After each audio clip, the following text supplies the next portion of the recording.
2 days of practice, what's the latest update you can provide on Brooks and Cody Epps? Brooks, neither one of them are going to play. Yep, they're both out.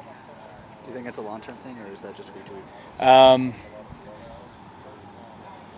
Brooks, not long-term. Cody, not sure. Yep, not sure yet.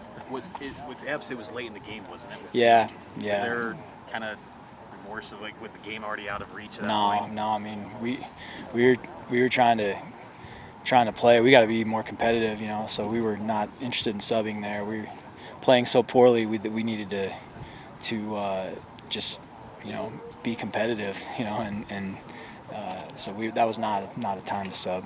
Is that part of the line of thought too with Jaren as well? Because even when games are out of reach, whether you guys are in front or you're behind, to keep him in there even. Yeah, we haven't really had a chance to take Jaren out this year yet. There hasn't been an opportunity yet. I can't think of a game where we could have taken him out. There was no thought to taking him out Saturday. None. As far as like protecting. We didn't sub anybody on offense. We played our starters all the way to the end.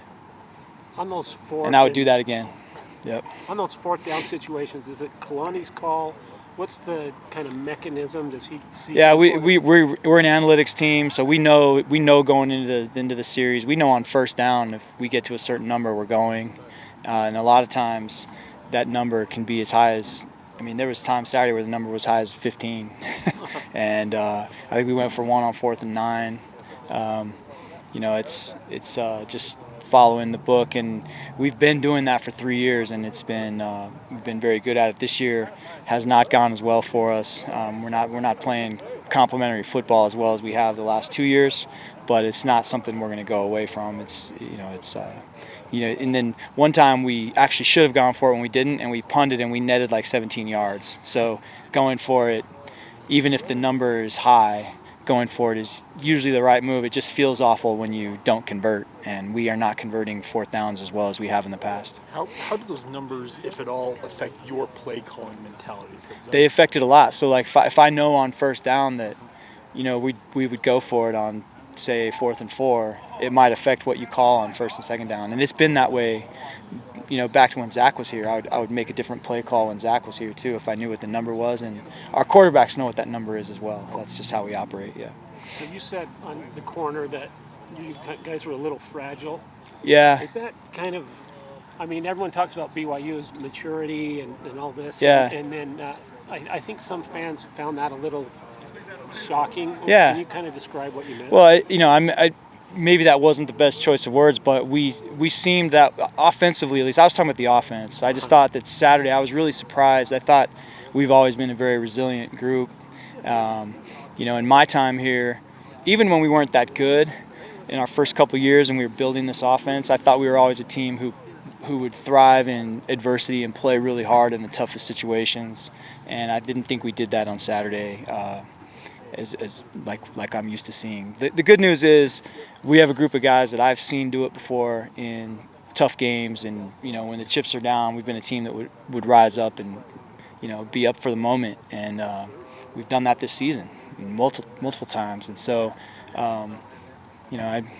if that word maybe I didn't know that it bothered anybody, but that's what it seemed like Saturday, and I usually call it like I see it with the players. I tell them the truth. I'm not going to sugarcoat anything for anybody. Can you remember a time when you kind of questioned the group's confidence and ability to execute at BYU since you've been here? We didn't have any confidence my first year here at all. I got here, this was an offense that had no confidence, and we had to sort of build it up slowly. It took a couple years, and then I guess it was that third year where we were sort of a juggernaut that year, and then I thought last season we were very confident, and we've been a confident team this year as well. I mean, even we've been a confident team, and I still believe in these players. It's the same players that have played very well for us in the past. We just Saturday was not who we want to be as an offense, and none of us are happy about it. And I'm not afraid of this moment at all. We're just going to stand up to it and take it on. What's the biggest key to kind of getting back that mental edge or that confidence, I guess, mental toughness, whatever the phrasing is?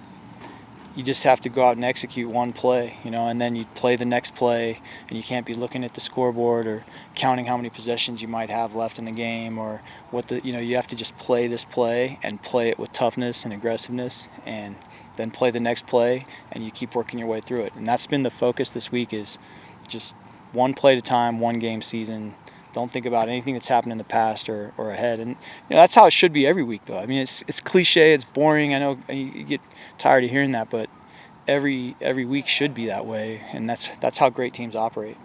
You guys are averaging, if my math is right, about 28 rushing attempts per game through 8 games. And Yeah. we're seeing games where the opposing team's rushing for 50 Yeah. against you. Is that, in your mind, affecting your guys' opportunities to get the points you think are requisite to win games? Yeah, we're not getting very many snaps this year compared to what we've gotten in the past. We haven't had a lot of extra snaps to sort of, work our way through.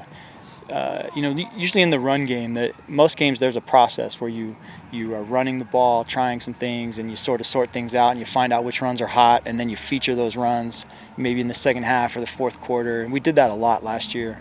And this year we've had a number of games, including Saturday, where all of a sudden we're down by a couple scores, and you don't have you don't have time to mess around trying to figure out which run's going to go. So you got to throw it to stay in the game, and that's not the way we want to play, but that's just the way we've had multiple games this year that have turned out that way, and we're trying to fix it as a team. It's a team football thing.